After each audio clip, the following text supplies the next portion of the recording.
नंदुरबार शहरात बुधवारी दुपारी काढण्यात आलेल्या मूक मोर्चानंतर आंदोलकांनी नंदुरबार जिल्हाधिकारी कार्यालय परिसरातील शासकीय वाहनांची तोडफोड केली। यात काही पोलीस कर्मचारी आणि सामाजिक कार्यकर्ते जखमी झाल्याचे वृत्त आहे। आंदोलन आणि जमावाला पांगवण्यासाठी पोलिसांनी अश्रुधुराच्या नळकांड्या फोडून नियंत्रण मिळविले। आंदोलकांच्या जमावाच्या दगडफेकीत काही पोलीस कर्मचारी जखमी झाले असून त्यांना पुढील उपचारासाठी जिल्हा रुग्णालयात दाखल करण्यात आले आहे।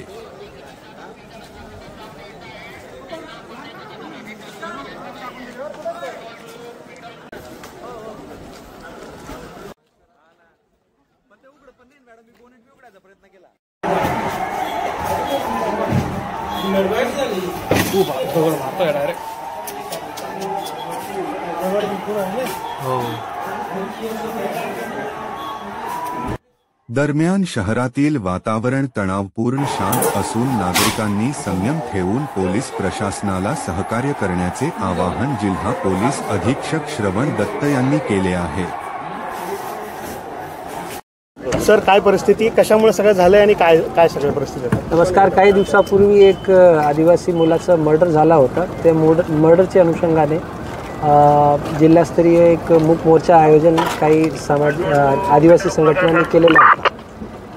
त्या मोर्चामध्ये जे काही चार्जड मुलं होते आणि काही असामाजिक तत्व होते, त्यांनी निवेदन दिल्यानंतर जे शासकीय कार्यालयाचे प्रेमाइसेसमधली जे काही गाडी होती ते तोडफोड करण्याचा प्रयत्न केला। त्यांना नाईलाजास्तव आपल्याला सौम्य लाठीचार्जचा वापर करून डिस्पर्स करण्यात आला।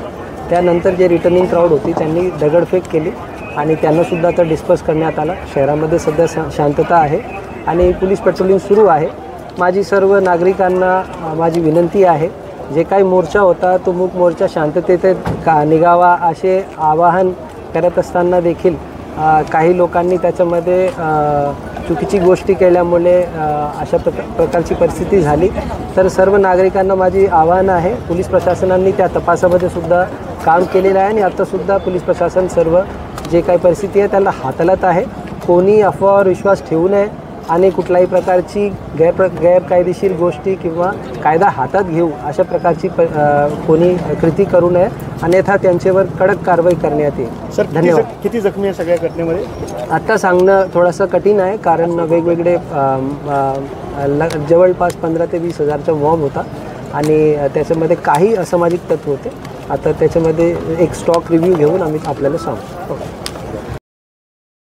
नंददर्पण न्यूजसाठी संपादक महादू हिरणवाळे, नंदुरबार।